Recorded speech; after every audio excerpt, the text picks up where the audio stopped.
Hello, I am Sunita Deshpande with the Sideshow, and today I'm very excited to bring to you Mr. Kash Sree. On a personal level, when I first got into the advertising game, did not know one Indian person. I did not know one person that looked like me or came from my background. And I remember looking around and saying to a friend of mine, and a lot of you might know her, Renetta Welty, I said to her, I don't know any people of color that much. And I also just don't know anybody who's Indian. I mean, I guess all our friends did become doctors.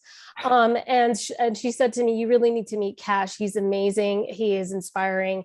And that is my emotional place where I'm coming from, because everybody who knows anything about advertising knows what this man has accomplished. His mind is unbelievable.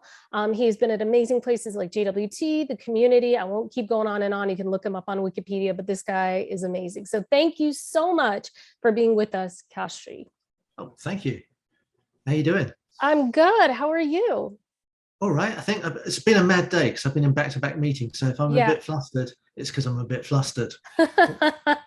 Well, I appreciate the honesty. So I just wanted to discuss with you today about what you were talking about with Just Watch Me. I know that was a book that you were working on, and I'd love to open up with that. Tell me about what that means to you. Well, it's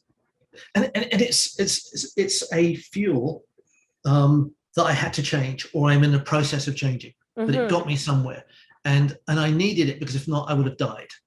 So I was in England in the 80s and 90s, and I was at college learning advertising. I switched to advertising late, and I was working a job as well, so they didn't know that. So they thought I was lazy, but I was actually working in the evenings and at night time.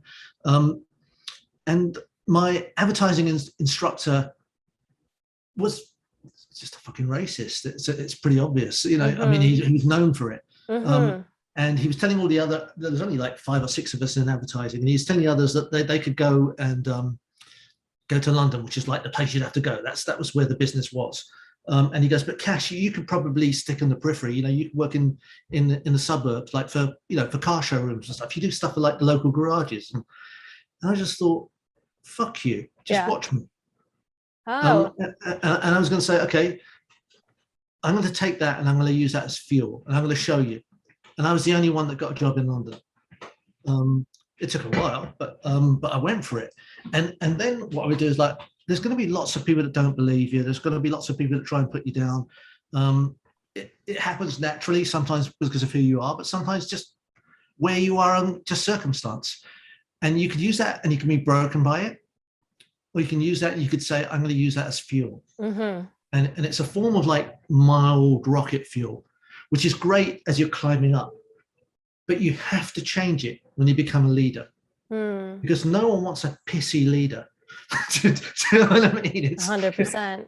Yeah, because then you have to switch to compassion. And if you've been going on like this rocket fuel of anger, changing to compassion is a big change. It's probably taken me about 10 years to start to get the hang of it. When did you realize that you had to change it to compassion? What obstacles were you being met with? And what level would you say that it started at? I could get away with it still at creative director. As I got to executive creative director, and certainly CCO, I had to start thinking like, oh no, it's not about me proving you wrong. It's about me making an environment for you to prove yourself right.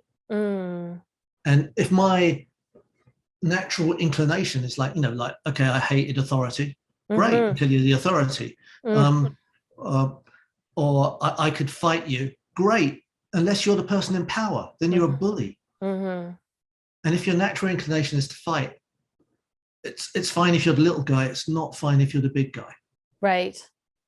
Does that make sense? It absolutely makes sense. And then it's really interesting today. I was just reading on Reddit different quotes, and one of them was saying that spite is SPITE, spite is the best fuel for success. So what I really like that you said just now was that it changes the fuel's chemistry changes of the fuel once you hit a certain level, because then that fuel must also be compassion as well. Really seeing in creatives what needs to be solved. I'll use an old analogy because and I don't know if it's even relevant now, but before the space shuttle, well, actually maybe even with the space shuttle, when you send things up into space, you have like your stage 3 rocket, and then you have your next bit, which has got your model on top, and then you got the bit that goes and lands on the moon. And the stage 3 thing is just like a big thrusting, lots of liquid oxygen and nitrogen just like getting blasted out. Yes. It just gets jettisoned. Absolutely. That's the anger. But once you get into space, then you've got much more subtle things that's just a little blast here, a little blast there, and you start to adjust yourself. And as you get to the moon, you've got little subtle blasts. So it goes from really pure rage to subtle stuff, to then just slight guiding. There you go, my space analogy. No, that is so helpful, because today I was like, I mean, I come from an acting background as well. And it's like, I think in the beginning I was like, I'll show you, I'll be on TV, just you watch, you watch. And it's really interesting because today I'm like, have I lost my spite or the rage? It shows up once in a while in the spurts, but it's not as concentrated as it used to be. It's actually, I've kind of come to this weird Zen place about it. And I've tried to work with everything and like see the bigger picture and not take things personally.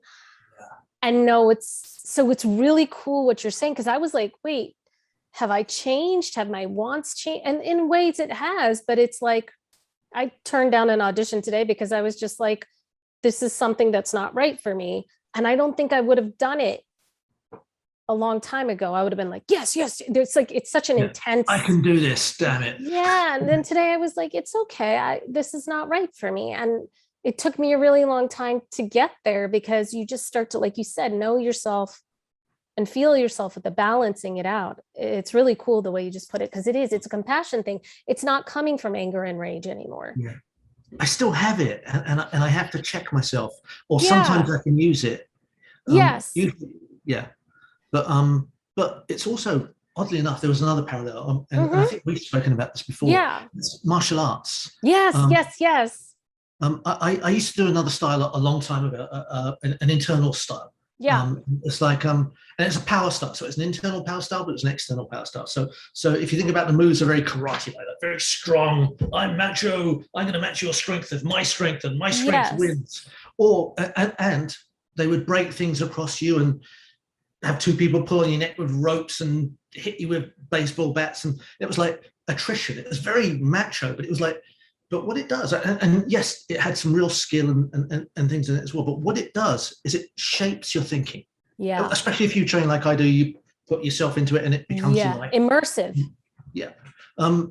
It shapes my thinking as like into, I can beat you by attrition. So we will butt heads and I will win eventually, or I will break and then come back and I'll win eventually. And that's not great for business. That, if you think about it, that matches my old rocket fuel. I could go up to here, I could go up to here, I will beat you down, we'll fight, and then I will win or not win. But then I changed, when I got to 50, I did a martial art I've always wanted to do. That's the style that Bruce Lee learned before he started his own style. And that's Wing Chun. It's a style that was invented by a woman. So you can't use strength against strength. Everyone is bigger than you.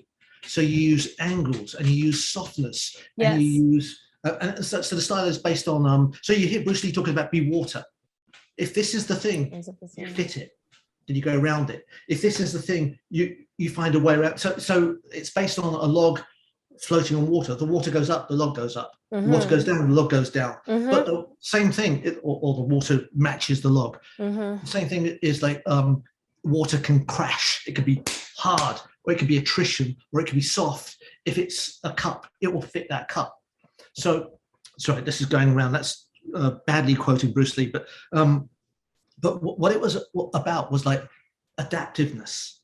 So I hit something. I'm not going to go, no, we're not going to be an 80s movie and go, one of us is going to give. Right. Go, oh, I hit something. I'm going to go around it. Right. Right. And so, in a way, that's a keto too, right? Yeah. That's a keto. It's like yes-anding. And we've talked about this before too, because I had gotten to teach an improv class with you one time, and it was so much fun. And we were talking about just how much improv and martial arts are so similar.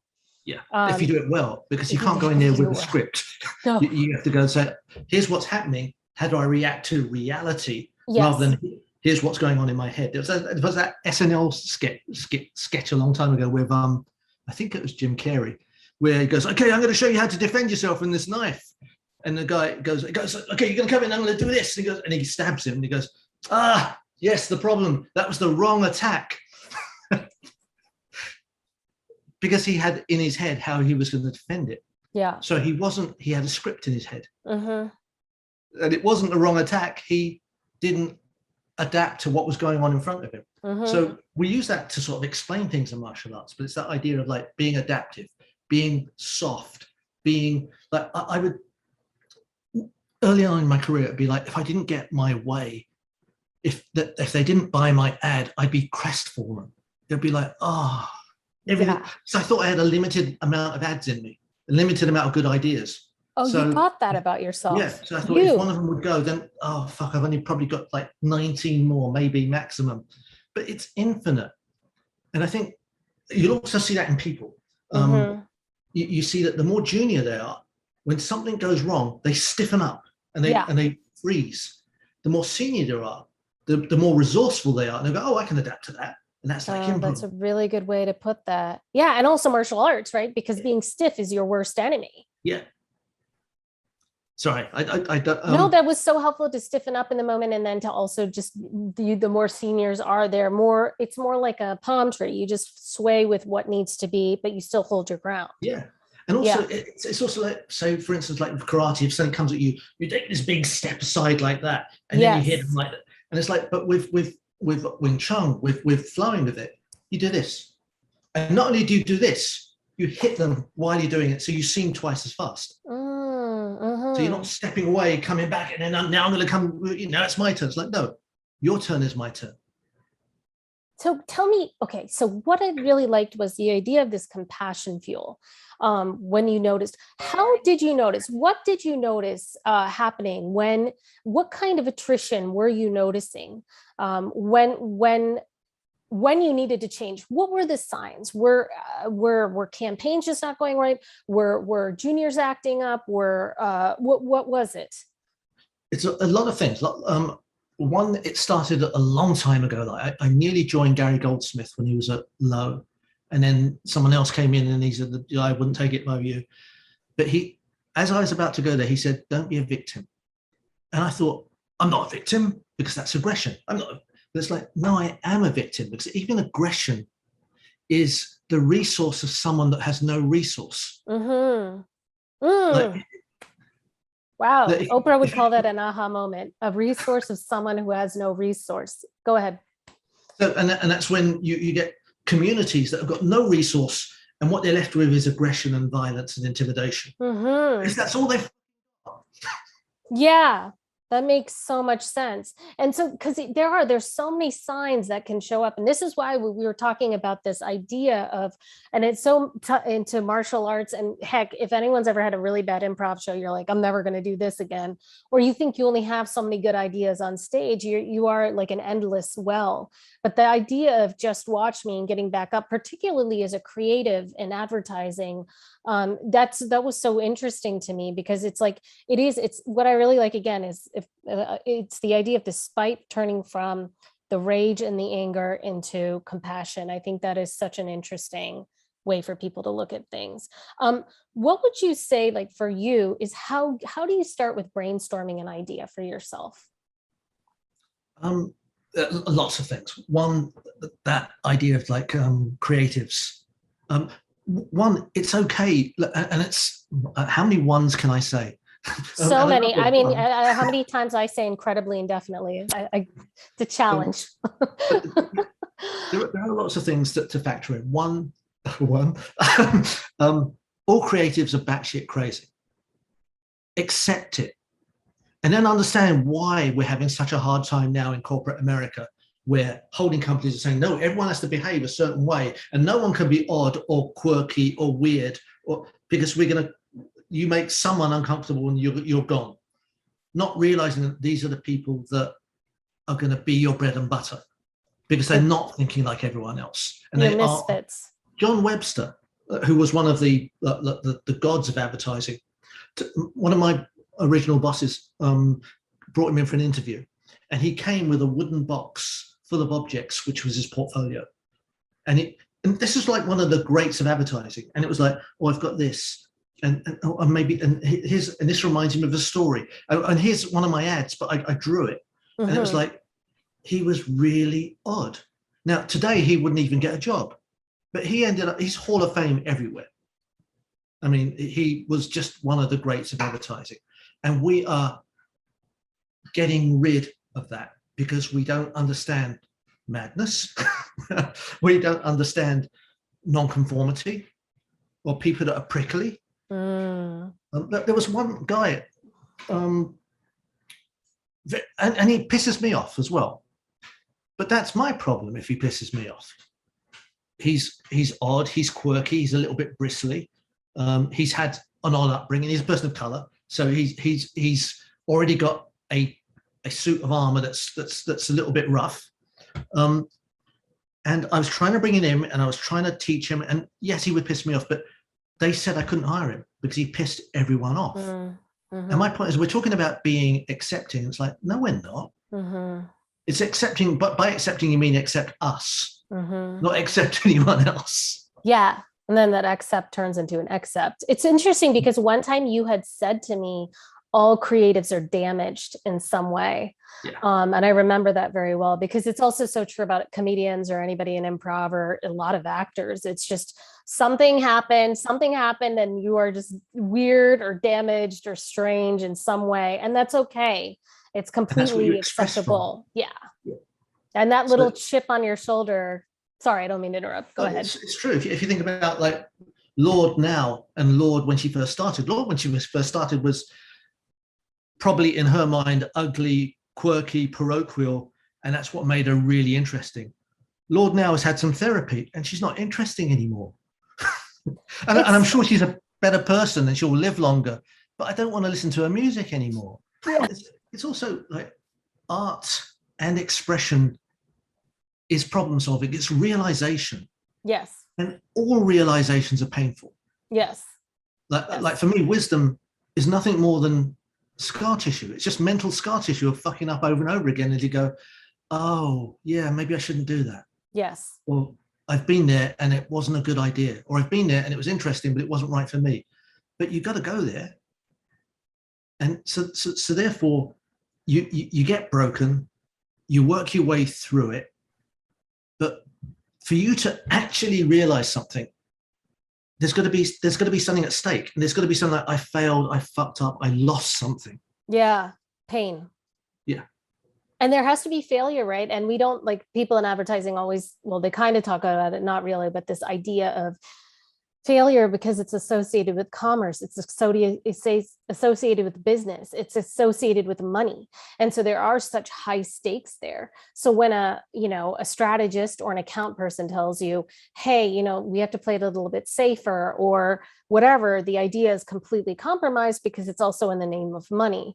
And I think that's one of the many reasons we created the sideshow, was because we wanted people to have a brief of their own, to be able to do whatever they wanted to do.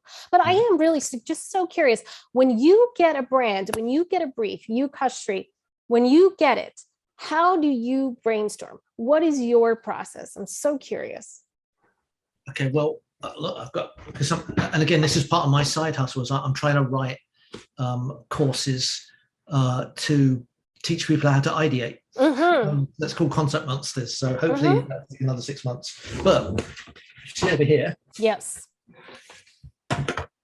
It's that intersection point. Like most creativity is intersection, right? I think it's actually three things. You've got truths in the product, truths in culture, truths in the audience. And if you can get two, or ideally three of those things that intersect, that's where you've got something interesting going on. That's where you've got something where you might catch a wave in culture, where it might catch truths in the audience, truths in the product, and truths in culture. Yeah. And ideally have that Venn diagram intersect at one point, and then that's your, Yeah. So then if you do it at its most basic level, you say, okay, what are all the truths I know about the audience? And I write them down. What are all the truths I know? And you may not end up writing them down, but start off certainly writing them down, because afterwards it becomes shorthand. Then what are all the truths about the product, or what are the truths about the company, and what are the truths about culture? Now, are there any places where these things can join? Because especially with culture, if you've got like a need state in culture that your product or something you're going to say now, like Nike with Kaepernick, that was something going on in culture, and they found like, okay, this is a truth. This is the truth about our brand. This is the truth about athletes. These come together, and then it's going to scare a lot of people, but boom, it explodes because you've got that right combination. So Right, you you make it hit the explosives, bone. aren't you? Yeah. Well, it's Um, yeah, like that is fascinating to me because I think so many juniors, like you were saying before, the stiffening up, you get the brief and you're like, oh my gosh, what do I do? For me, I know I would get a brief and it would just almost strike me through the heart like a feeling. I come from a place of feeling. I'm a copywriter that comes from a place of feeling.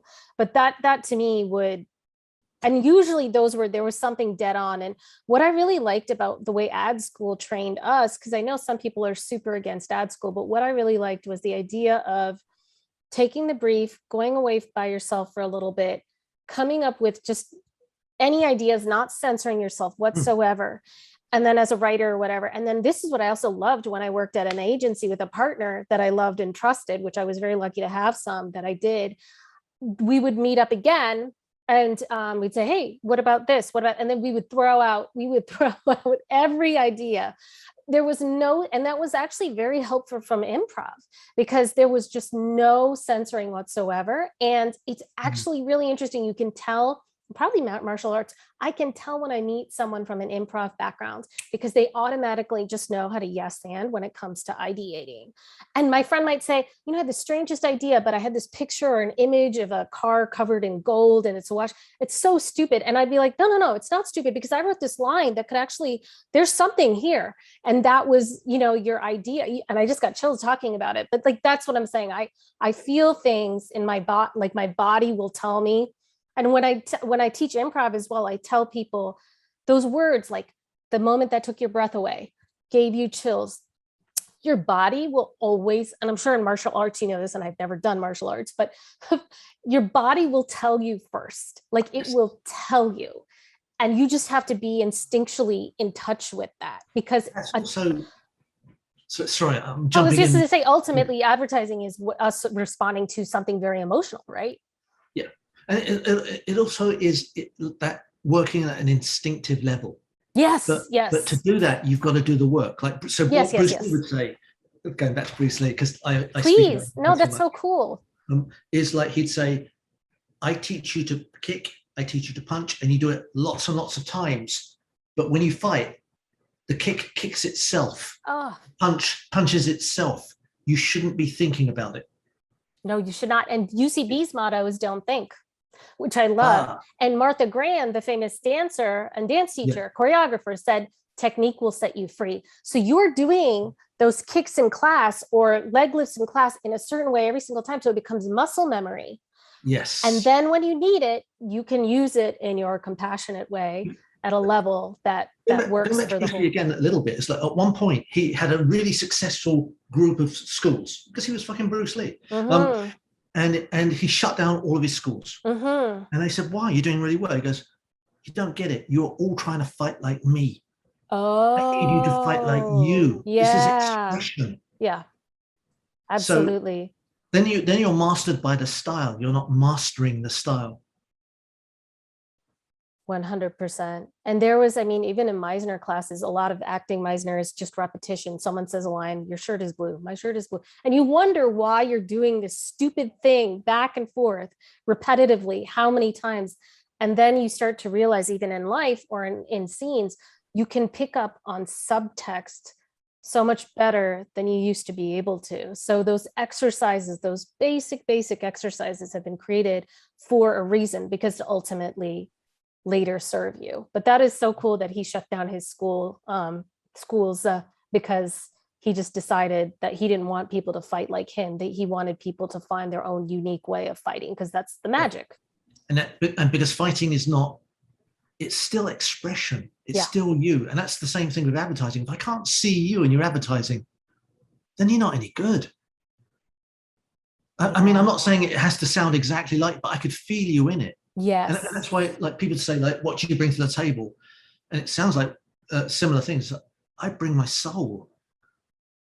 You feel my expression of the world. In fact, it goes back to Tarsem, who was a popular director. At the time, a client had said to him, like, why are we paying you so much? Because he was very expensive at the time. He goes, look, you're not paying me for the cameras. You're not paying me for this crew. You're not paying me for the film. You're paying me for my childhood. You're paying me for every book I've read. You're paying me for every heartbreak I've had. You're paying me for my way of seeing the world with all that in me. Mm-hmm. And then you realize that what it is expression.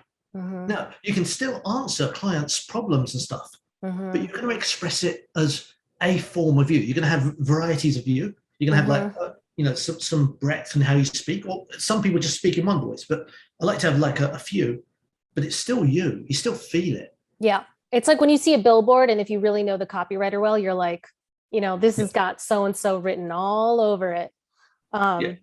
Literally. So talk me through something here. So I'm going to ask you questions. Don't feel like it's therapy, even though it kind of is. Talk to me as if somebody's out there right now and they're a freelancer and they're just really down on their luck on booking gigs. I mean, that's a rough lifestyle. And there's also a rough lifestyle. I remember, oh my God, trying to get a job as a junior and how many internships I had to do to even be considered to be a junior. But talk me through the freelance one. Like someone just they're not being able to get called in, or they keep getting put on hold and then the recruiter just ghosts on them, or how do you suggest they deal with that? Firearms. Oh.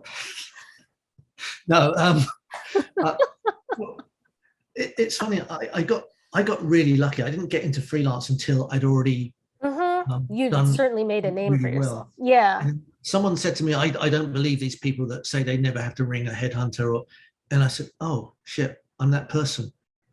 And because I can't sell myself. It feels cheap, but yet you have to. So, and then everything died because like you've got a certain amount of goodwill, and then you're not relevant anymore until you do something relevant. And I ran out of relevance, so I had to start rethinking things. What I would do is start doing things that people start to define your brand. Like this is not an age where, oh, I can't get anything made. This is an age of democratized everything, and this is what you do. You write things for you.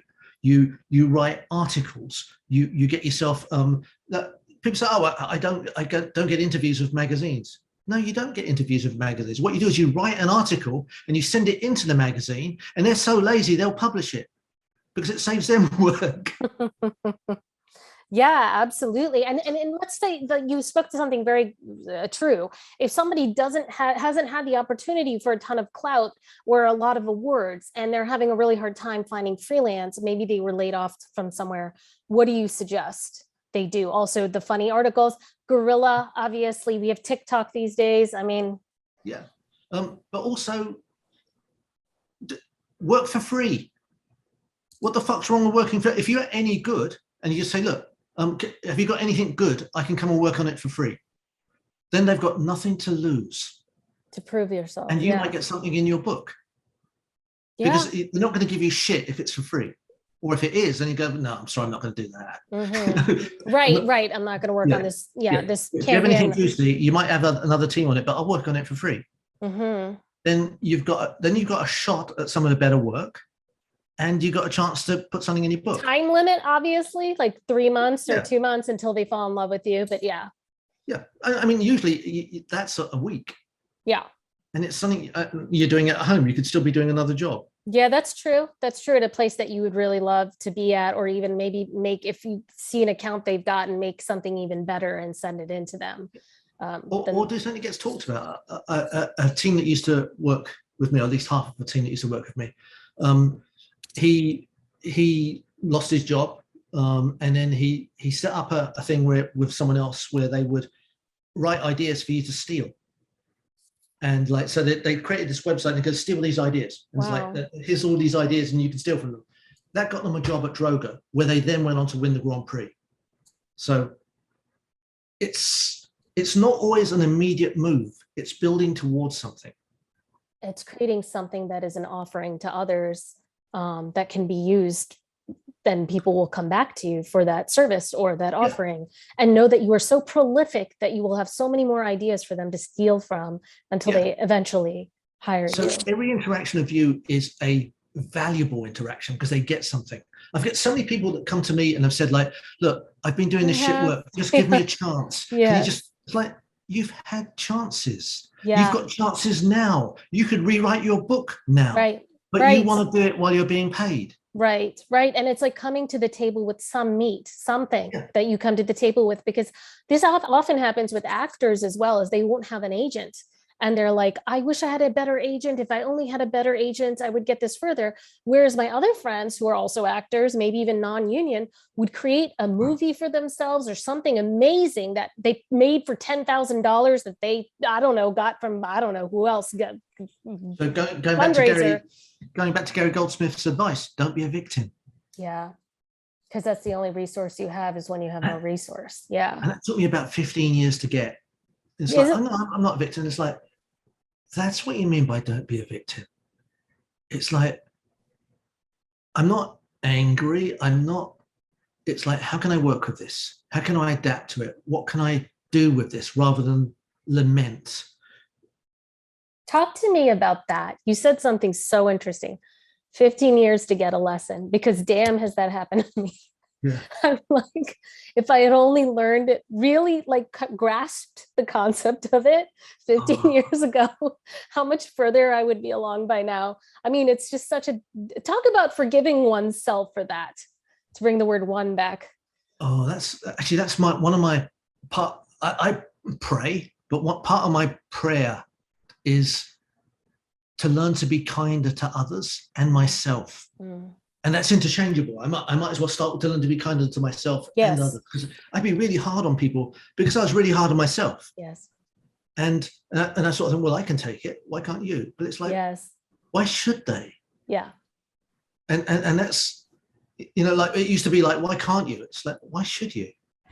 Why can't I just be a little bit kinder? And I had to work out what kind is to myself. I can do impersonations. I might be a psychopath. I could do impersonations of kindness. But I had to be sure that I knew what kindness was. Right. And through your vehicle of you. Yeah. Here's the difference. I don't want to be a nice person. Right. I want to be a good person. And then kindness can get mixed up with nice. But kindness can actually be harsh. It could be like some guy came to me and said, like, I need a job. And it's like, I'm not giving you a job. I put your book together, and then he got a job somewhere else. I said, okay, now that you've knocked those edges off, I'll come back to you. But if I'd have given him a job there, he'd have been at BBH and he didn't deserve it. He needed to do some other work to get there. Sorry, that sounded incredibly arrogant. No, it's really, actually, it's like, again, back to acting. If someone is a brand new actor and has had no training, and they end up on because they have a certain look or an accent or a haircut, they end up on some show as a lead, and they don't have the wherewithal for it. It's the worst thing that could happen to them, because they're not ready for it. And then they're going to lose all the other opportunities. Like, it's really going to be a rough game for them. So no, I don't think it sounds arrogant at all. I think it's actually Michael Delaney, who taught at UCB, one of our teachers, everyone was always dying to make something known as a Herald team. If you made the Herald team, it was the biggest deal in the world. But our teacher would tell us all the time, he's like, there's nothing worse than someone making a Herald team when they're not ready, because you're doing improv live in front of a pretty cutthroat New York audience. How many people watching you? You better be ready for it, because people have nerves take over. They're not ready. They haven't done it long enough. And then they're out the door. They're cut from the team, and they're never, it's very hard for them to get back on again, if they ever do. We become defined. So and I think we've had conversations about this before. It's like, my views on aging, and of course they're going to be about aging now that I'm an old fuck. But it's that aging is, yes, you've got physical aging, but there's mental aging, and it's the approach to the world. And it's as soon as you go, this works for me, and this is what I'm going to keep doing. You've stopped growing, which means you start atrophying, which means Yes, you're you're dying. right. Yeah. Kurosawa would say that if you look at his movies, his heroes were ordinary people just trying to grasp this around. You think about Seven Samurai. It's worth watching. It's a long film, but it's worth watching. The main guy is an idiot, but he's learning along, and he's like looking at these real samurai, and he's going, "Oh, I could do what they do." And the real samurai were getting slaughtered because they knew how things worked, but he didn't. He was just learning, and he kept on learning and growing. I think the Japanese have another term for it, which is green tomato. So if you're a green tomato, you can keep growing, but as soon as you're red, all you can do is decay and die. So if you stay a green tomato, you can keep growing. So that's, and also, sorry, jumping aside, you see it in school. Kids that got big didn't have to grow anymore because they were big, and they were great at school and very successful at school. And then after that, they go on to become security guards or something because they can't do anything after school because they define themselves. They stop growing. Or kids that got too good looking really early, they got everything they wanted by being good looking. And then once they get past that prime era, then they're left with like sadness. Oh yeah, because they haven't kept growing. Yeah, that's totally true. You had once said to me about being unrealized, the importance of being unrealized, and spoke about that because we were talking about how happy puppies are when they're first in the world, or kittens, and then eventually they're playing with the ball, and then eventually the cat gets older, and it's like, I don't want to play. Well, it's like stay curious. That's right. I've even got it. Stay stupid. Can you see that? Yeah, I can kind of see it, sort of. Where? Show me. Think stupid. Yeah. Yes, I can see it now. Stay stupid. Yes, that was the Diesel campaign many years ago too, right? Which is great, and that's what it should be about. It's the child mind. Yeah, it's because children don't know things are impossible and often prove you wrong. It's that is possible because I didn't know it was impossible. Yeah, because they didn't know any better, and they just decided to try. My significant other and I were talking about Facebook today too, and just the idea of like brand new people coming in who are, again, unrealized into something because they haven't been beaten down yet. With no, they still are. Oh, well, why do this? There's this sweetness. There's William Blake, the poet, had songs of innocence and songs of experience, and it was kind of like that too, where he spoke about the little lamb when it's younger, and then what it is the expectation when you're older. But I always liked that juxtaposition that you had brought up about the unrealized, because you do have to stay very childlike. And then many people, like you were saying, the damaged ones do, right? I think in many ways they do. Because they're still they're still picking at that wound. They're still trying to find hope, right? And maybe that is part of, I don't know, because I was going to ask you too about this, because you've had articles in Adweek and stuff about this as well, about the concept of, in this industry, everyone will experience what it's like to get laid off or get fired or let go, and to bounce back from that. I am so curious. Well, so talk to me about that, because I mean, there are so many people where we, again, are such a results-oriented society. We want, again, the way I was raised up in South Asian, it's a A+, or you're either an A+ or you're an F-. It's a very intense, and we have to learn, again, like therapy, we have to learn to reparent ourselves. So teach me now how you reparent yourself about that. How do you forgive yourself? How do you like move on? How do you, I mean, all of those things without a chip on your shoulder, if you use that chip on your shoulder in a positive way. But tell me about that. I don't know if I really have the answer. I have bouts of depression. I have bouts of just wanting to kill myself. And I don't so far. But it is that part of that human existence. It's like, okay, this is about me. And yes, as an artist, I take everything personally. But that's a balance. It means I'm super sensitive, so I feel the world, I feel what's going on. I start to look at people, but it also means that I get hurt a lot more. So when I get laid off, I think it's me. But sometimes it's like, I've had jobs where very recently where they're the most abusive environments I've ever been in. Right. And I leave thinking it's me. Right. Until I go out, and then suddenly I'm good again. And it's like, oh, okay. maybe it wasn't me. But so yes, and most artists are like children. They're innocents. And therefore you can lead them, you can abuse them, you can exploit them.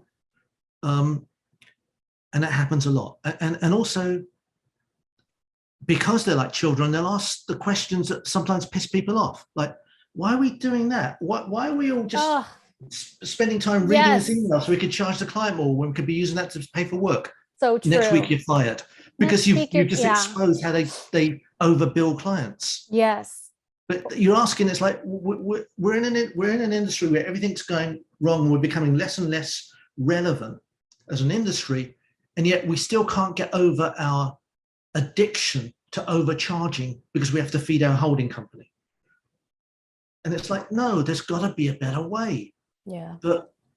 And as artists, you find that you're problem solvers until the problem doesn't make sense. And you go, but that doesn't make sense. And then you're fired because you found the flaw. And our industry is severely flawed, but quite brilliant too. And I wish we could unpack the two. So I might have just rambled about. No, I talk about this with my friends all the time, because it is, I've been freelancing places, and I've noticed that somebody was really bullying other people, and I called them out on it. And then all of a sudden it's like, well, thanks for freelancing. We're done with you, Yeah. But at the same time, thankfully, all the people this person was bullying, it started a snowball effect, and all the full-timers there, because I spoke up, started speaking up, and that person eventually got the axe. So I'm glad that was changed and the environment was changed, but it's still stuck to be jobless, especially as a freelancer. But that it makes you think that's a fairy tale, The Emperor's New Clothes, where the guy is, and they're all saying, oh my God, how nice your clothes are. And the little kid goes, hey, he's naked. And I've always wondered if the second chapter of The Emperor's New Clothes is the kid getting beheaded. With his mother protesting, because it ends on just the kid calling everything out and everyone laughs. But that king sounds like quite a narcissist to me, which our business certainly attracts as well. Always. And it's quite, it's scary to me, because I noticed that narcissists and sociopaths, they do so well, especially in advertising, and the most creative ones very rarely raise to the top.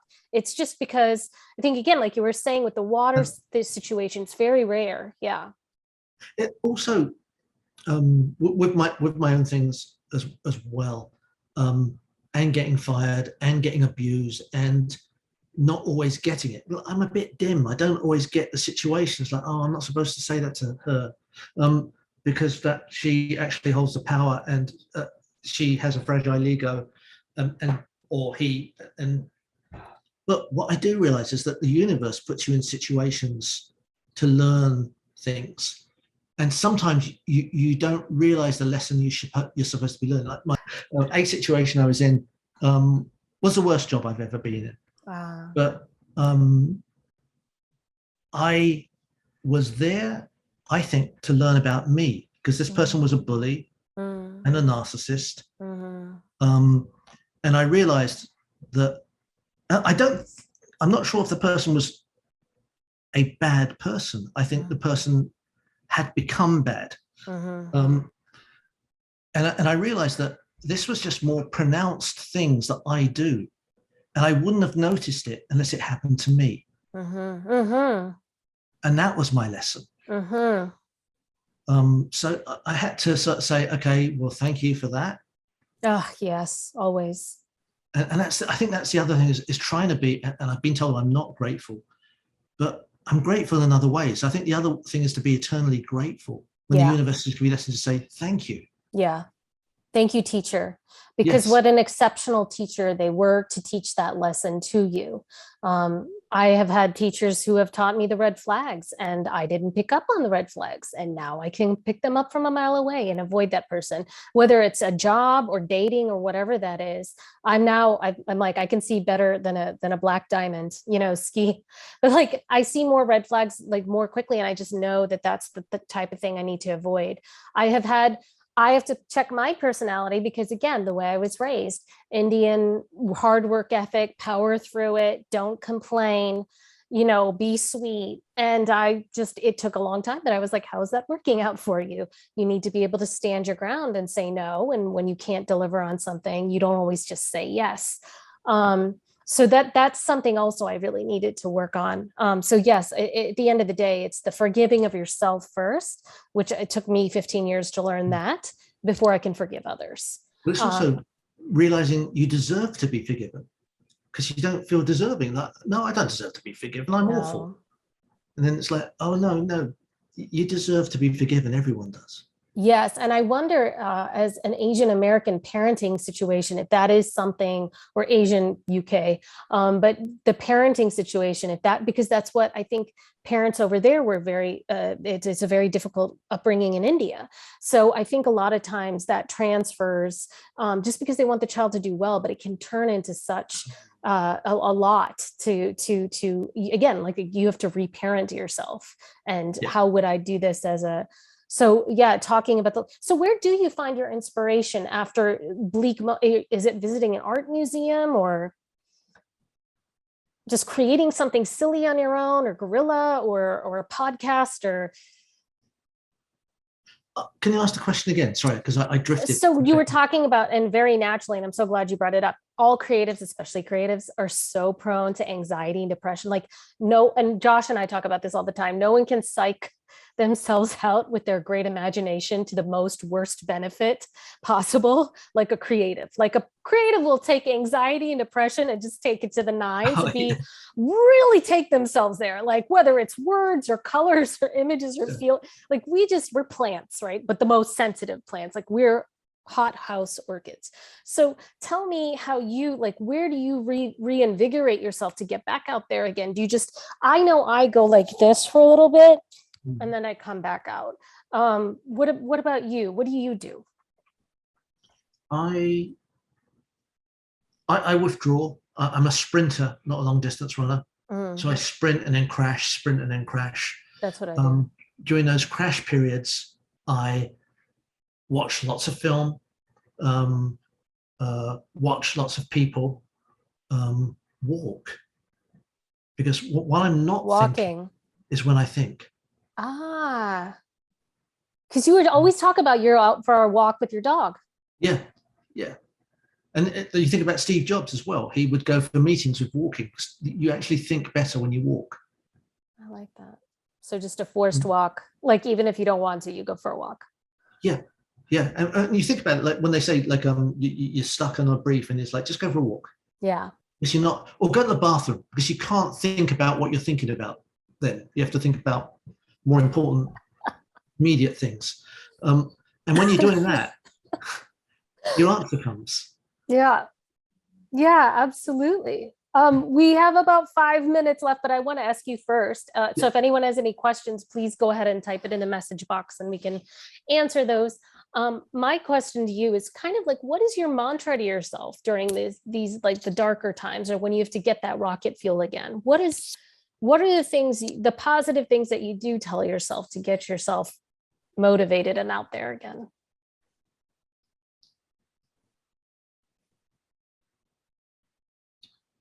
It's weird because I'm externally validated and trying to get away from that. But I just say, you still haven't done your best work. And which is horrible, because that's still about stuff outside of you. But I still haven't done my best work. And I'm still forming, even at my age. And maybe that's the child thing again, isn't it? It's like, I haven't grown up yet, but when I grow up, I'm going to be quite good. No, I love that. That's really cool. It's a constant. I mean, look, I took my first stand-up class for the first time. I've always done improv, and it's really that uncomfortable place where you're always growing and the boards feel kind of wonky and you have to get your balance, but it throws you off your game in the best way, because you're doing something you maybe hate or never wanted to do, too fearful, and you really do grow in that uncomfortable. Yeah, go ahead. I was meaning to answer this earlier, and I forgot, because I ramble and forget. No. One of the most important things that came for me with concepting was, I was at Wyden, and I always thought I was an imposter. I thought I got hired as a clerical error. and I was getting ready, to be found out all the time. And I was working with Mike Byrne. We were both writers, and he saw me, and I was like, no, it's not good enough. It's not. And he go, "What are you doing?" So, I'm trying to write this thing. He's like, "But you look like you're taking a shit." And I was, you constantly. I said, "I feel like I am." He goes, "But it's got to be good enough." He goes, "No, it doesn't." He goes, "All you have to do is play what if. What if this? What if that? What if it was upside down? What if it was red? What if his mother was a camel and his father was a gorilla?" It's like, oh, what if they were both robots? Or what if they all died and came back to life again? Or what? And we just started playing what if. And he goes, it's the equivalent of write drunk, edit sober. Just write whatever, and then edit it afterwards, but don't stop the flow. Yeah. Just play what if. Yeah. And that's what little kids do too. Mom, what if? Yes. No, Dad, what if? What if this balloon was actually heavy? What if? Yeah. And just play opposites. And go ahead. So, and that was the freeing thing, that as soon as I did that, it was like turning on a tap, and then everything flooded out. And it was and that's the other thing, is that we're dealing with people, allow for stupid. There's going to be, like, when I first joined Leo Burnett, and I was talking with some creatives, and they said, "We didn't realize how much shit you'd say." I said, "Yeah, you've got to say shit to get to good." Yeah. And often shit will lead to good, because it's the less expected stuff. Mm-hmm. Mm-hmm. Jeff Greenspan was just on the phone with me today, because I was talking to him about doing stand-up, and he was saying that the really good ones that he's talked to will say what is your stand-up after your first stand-up, after your stand-up ends? And in essence, when you're done talking about things, when you've run out of things to talk about, what is your stand-up then? He was saying that, and it sounds very familiar to that, is you have to go through all the shit before you get to the gold. Now we got a question. Okay. How do you stay motivated? Thank you, Shalini. How do you stay motivated, especially when you feel like you've hit a wall creatively? I'm quite lucky in that I've got a very creative son, and I just steal from him. Or I might be like he'll have a homework project, and I go, "Oh, let me start reading into that." So he was doing photography recently. I was reading into what he was learning about, and it's like, "Oh, that's really interesting." So I'm learning again. So, and then I get in trouble, because I thought, "Oh, but he doesn't know about Cartier-Bresson." So I bought some books. I put some bids for some books on eBay. Oh. And ended up winning both of them. So I've got the same book twice, but so my wife's going to find out that I've just spent $1,000. See, this is why I tell you have to start an ad agency, because I'm like, you need that for your coffee table book now in the lobby. But it's going down stupid areas. Like I was watching, being an insomniac is another thing. Just staying up and watching odd things. I was up and I watched The $6 Million Man, which was like a 70s show. And then I went and bought the toys. This is amazing. and then I started thinking about that, and then you start thinking about how you interacted with people, and then you think about other things like fishing, and then you remember that some guy that died, and all of that train of thought happens in a quarter of a second. Yes, it does. So the more trains of thought you go, you're mapping out new worlds that you can visit later on and borrow ingredients from. You're building essentially your toolbox, like you were saying that his portfolio was actually a box of things. You're building that in your brain, basically a treasure chest of like just weird random references that you never, because I agree, I watch sometimes just YouTube videos that are just like, I mean, something that totally doesn't interest me, on like coding or robotics, or something that is so not Sunita Deshpande, science-y and not touchy-feely and not about, I don't know, like psychology. I'm so into psychology, but like I watch stuff that's totally not what is meant for me. So I just develop some kind of knowledge about something that I would never even, I mean, it's just ridiculous stuff, but how something is made, a flute is made, something just ridiculous, and you just still learn. And what it does is it gives you a new strand of difference to your thinking. Like if you think about like Einstein played the violin badly, not because he wanted to be a violinist, but it gave him a new pattern of thinking. Yes, he could refer to. So the more patterns of thinking you can be exposed to, the more you've got in your arsenal. And that's that idea about the creative is a person with that lives in a house with 1,000 doors, but all those doors are open all the time. And all the stimulus is coming in until something rebounds or hits or intersects. And it's like, so just open another door. Don't look for your answer immediately. Go for a walk, either literally or mentally. But go watch it. I love the go for a walk so much, and I'm going to implement that into my lifestyle. And I also really like the idea of watching a movie that you would never naturally watch. Yes. Yeah. And that's the great thing about YouTube. I'm watching stuff that I wouldn't pay for, but I'm watching sort of like new ways of philosophizing. I'm watching right-wing politics as well. It's the opposite of what I am, but it lets me know a pain point and lets me know what to push off against. Yes. And that's passion. Both love and hate are great, because sometimes people, you know, when they're writing like their dream soulmates, you know, what are they like? Actually, it's really helpful to go, I do not want him to be this. I do not want him to be that. I would hate it if he's a liar. I would hate it if because then it actually gives you some kind of form or structure. And one of the questions I always ask when I go into ad agencies and I freelance is, what has the client hated in the past? What do they hate? What are words we're not allowed to use? You know, that kind of stuff. And then you really want to use them. So it's like, how do I get around that? It's totally true.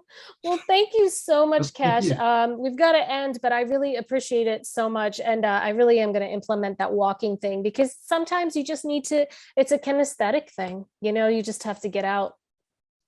I hope it was of use, because I realized I didn't speak much about advertising, but I spoke more on a philosophical level. No. I think you really did. I think a lot of people wonder how to essentially get, when they say watch me, when you say watch me, it's like how? And I think we answered a lot of those questions on how to do that, especially in advertising, but also as just a creative person. So thank you so much. Brilliant. And to everyone that stuck around, sorry. You won't get that time back. Oh my gosh. All right. Thank you, everybody. Take care. Bye. Bye.